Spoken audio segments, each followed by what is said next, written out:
Chapter 119. The Candles. Warmest climes but nurse the cruelest fangs. The tiger of Bengal crouches in spiced groves of ceaseless verdure. Skies the most effulgent but basket the deadliest thunders. Gorgeous Cuba knows tornadoes that never swept tame northern lands. So, too, it is that in these resplendent Japanese seas the mariner encounters the direst of all storms, the typhoon. It will sometimes burst from out that cloudless sky, like an exploding bomb upon a dazed and sleepy town. Towards evening of that day, the Pequod was torn of her canvas, and bare-poled was left to fight a typhoon which had struck her directly ahead. When darkness came on, sky and sea roared and split with the thunder, and blazed with the lightning, that showed the disabled masts fluttering here and there with the rags which the first fury of the tempest had left for its aftersport. Holding by a shroud, Starbuck was standing on the quarterdeck, at every flash of the lightning glancing aloft to see what additional disaster might have befallen the intricate hamper there, while Stubb and Flask were directing the men in the higher hoisting and firmer lashing of the boats. But all their pains seemed naught. Though lifted to the very top of the cranes, the windward quarterboat, Ahab's, did not escape. A great rolling sea, dashing high up against the reeling ship's high teetering side, stove in the boat's bottom at the stern and left it again, all dripping through like a sieve. Bad work, Mr. Starbuck," said Stubb, regarding the wreck. "But the sea will have its way. Stubb, for one, can't fight it. You see, Mr. Starbuck, a wave has such a great long start before it leaps. All round the world it runs, and then comes the spring. But as for me, all the start I have to meet it is just across the deck here. But never mind, it's all in fun, so the old song says. Athines. Oh, jolly is the gale, and a joker is the whale, a flourish in his tail. Such a funny, sporty, gamey, jesty, jokey, hokey-pokey lad is the ocean. Oh, the scud all a-flyin', that's his flip-only foeman, when he stirs in the spicin'. Such a funny, sporty, gamey, jesty, jokey, hokey-pokey lad is the ocean. Oh, thunder splits the ships, but he only smacks his lips, a tastin' of this flip. Such a funny, sporty, gamey, jesty, jokey, hokey-pokey lad is the ocean. Oh, avast Stubb, cried Starbuck. Let the typhoon sing, and strike his harp here in our rigging. But if thou art a brave man, thou wilt hold thy peace. But I am not a brave man, never said I was a brave man. I am a coward, and I sing to keep up my spirits. And I tell you what it is, Mr. Starbuck, there's no way to stop my singing in this world but to cut my throat. And when that's done, 10 to 1 I sing ye the doxology for a wind-up. Madman, look through my eyes if thou hast none of thine own. What? How can you see better of a dark night than anybody else? Never mind how foolish. Here, cried Starbuck, seizing Stubb by the shoulder and pointing his hand towards the weather bow. Markest thou not that the gale comes from the eastward, the very course Ahab is to run for Moby Dick? The very course he swung to this day noon? Now mark his boat there. Where is that stove? In the stern sheets, man, where he is wont to stand. His standpoint is stove, man. Now jump overboard and sing away if thou must. I don't half understand ye what's in the wind. Yes, round the Cape of Good Hope is the shortest way to Nantucket, soliloquized Starbuck suddenly, heedless of Stubb's question. The gale that now hammers at us to stave us, we can turn it into a fair wind that will drive us towards home. Yonder, to windward, all is blackness of doom, but to leeward, homeward. I see it lightens up there, but not with the lightning. At that moment, in one of the intervals of profound darkness, following the flashes, a voice was heard at his side, and almost at the same instant a volley of thunder peals rolled overhead. "Who's there, old Thunder?" said Ahab, groping his way along the bulwarks to his pivot hole, but suddenly finding his path made plain to him by elbowed lances of fire. Now, as the lightning rod to a spire on shore is intended to carry off the perilous fluid into the soil, so the kindred rod which at sea some ships carry to each mast is intended to conduct it into the water.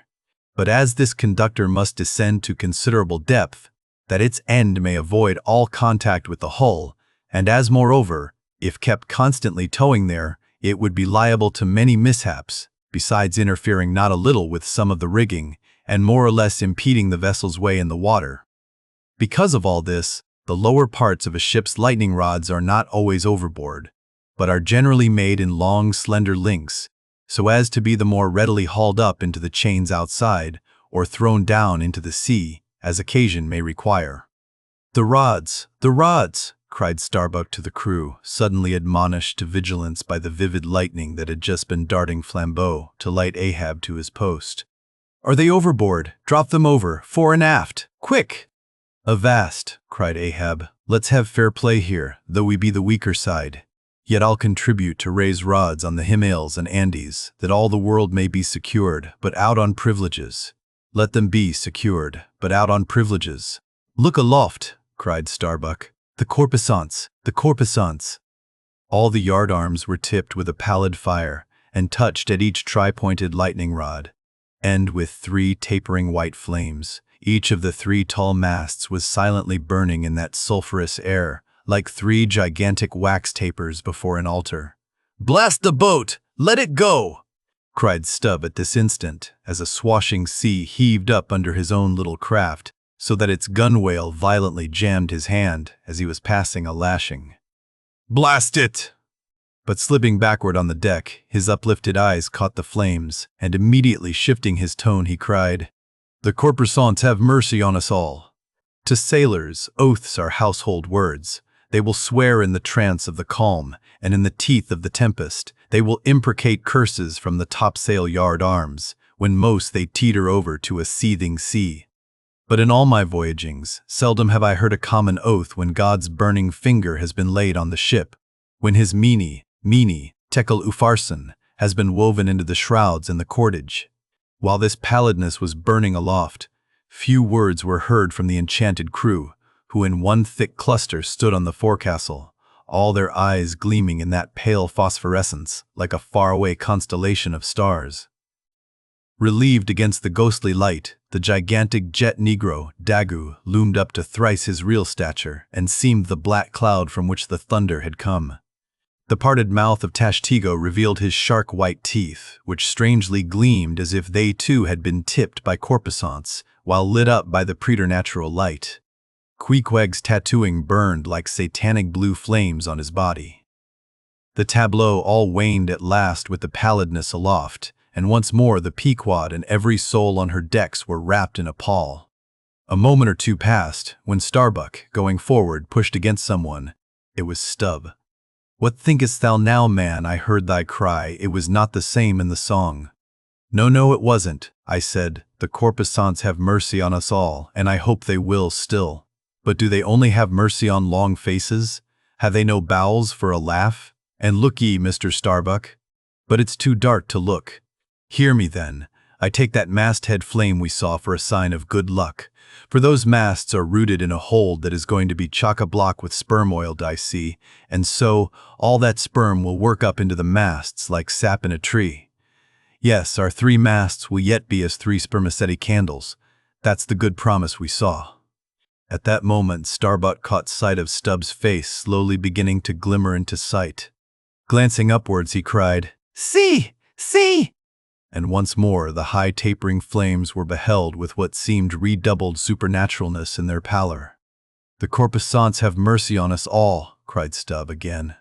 At the base of the mainmast, full beneath the doubloon and the flame, the Parsee was kneeling in Ahab's front, but with his head bowed away from him, while nearby, from the arched and overhanging rigging, where they had just been engaged securing a spar, a number of the seamen, arrested by the glare, now cohered together and hung pendulous, like a knot of numbed wasps from a drooping orchard twig, in various enchanted attitudes like the standing, or stepping, or running skeletons in Herculaneum. Others remained rooted to the deck, but all their eyes upcast. "Aye, aye, men," cried Ahab. "Look up at it, mark it well, the white flame but lights the way to the white whale. Hand me those mainmast links there. I would fain feel this pulse, and let mine beat against it, blood against fire, so." Then turning, the last link held fast in his left hand, he put his foot upon the Parsee, and with fixed upward eye and high-flung right arm, he stood erect before the lofty tri-pointed trinity of flames. "Oh, thou clear spirit of clear fire, whom on these seas I as Persian once did worship, till in the sacramental act so burned by thee, that to this hour I bear the scar. I now know thee, thou clear spirit, and I now know that thy right worship is defiance. To neither love nor reverence wilt thou be kind, and e'en for hate thou canst but kill, and all are killed. No fearless fool now fronts thee. I own thy speechless, placeless power, but to the last gasp of my earthquake life will dispute its unconditional, unintegral mastery in me.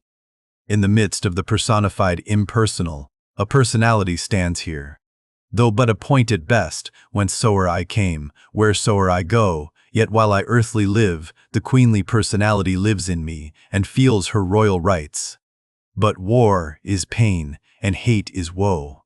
Come in thy lowest form of love, and I will kneel and kiss thee. But at thy highest, come as mere supernal power. And though thou launchest navies of full-freighted worlds, there's that in here that still remains indifferent. O thou clear spirit, of thy fire thou madest me, and like a true child of fire, I breathe it back to thee. Sudden repeated flashes of lightning, the 9 flames leap lengthwise to thrice their previous. Ahab with the rest closes his eyes, his right hand pressed hard upon them. I own thy speechless, placeless power, said I, not so? Nor was it wrung from me, nor do I now drop these links. Thou canst blind, but I can then grope. Thou canst blind, but I can then grope. Thou canst consume, but I can then be ashes. I would not take it. The lightning flashes through my skull. Mine eyeballs ache and ache. My whole beaten brain seems as beheaded and rolling on some stunning ground. Oh, oh! Yet blindfold, yet will I talk to thee. Light though thou be, thou leapest out of darkness, but I am darkness leaping out of light, leaping out of thee. The javelins cease, open eyes, see or not. There burn the flames, O thou magnanimous. Now I do glory in my genealogy. But thou art but my fiery father, my sweet mother I know not. O cruel, what hast thou done with her? There lies my puzzle, but thine is greater.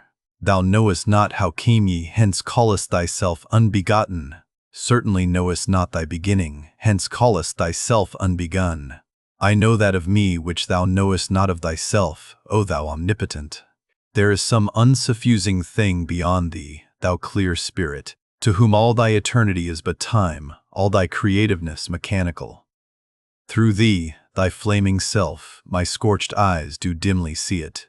O thou foundling fire, thou hermit immemorial, thou too hast thy incommunicable riddle, thy unparticipated grief. Here again with haughty agony I read my sire, leap, leap up, and lick the sky. I leap with thee, I burn with thee, would fain be welded with thee, defyingly I worship thee. The boat, cried Starbuck. Look at thy boat, old man. Ahab's harpoon, the one forged at Perth's fire, remained firmly lashed in its conspicuous crotch so that it projected beyond his whaleboat's bow. But the sea that had stove its bottom had caused the loose leather sheath to drop off, and from the keen steel barb there now came a leveled flame of pale, forked fire. As the silent harpoon burned there like a serpent's tongue, Starbuck grasped Ahab by the arm. God is against thee, old man. Forbear! 'Tis an ill voyage, ill begun, ill continued. Let me square the yards while we may, old man, and make a fair wind of it homewards, to go on a better voyage than this. Overhearing Starbuck, the panic-stricken crew instantly ran to the braces, though not a sail was left aloft. For the moment all the aghast mates' thoughts seemed theirs.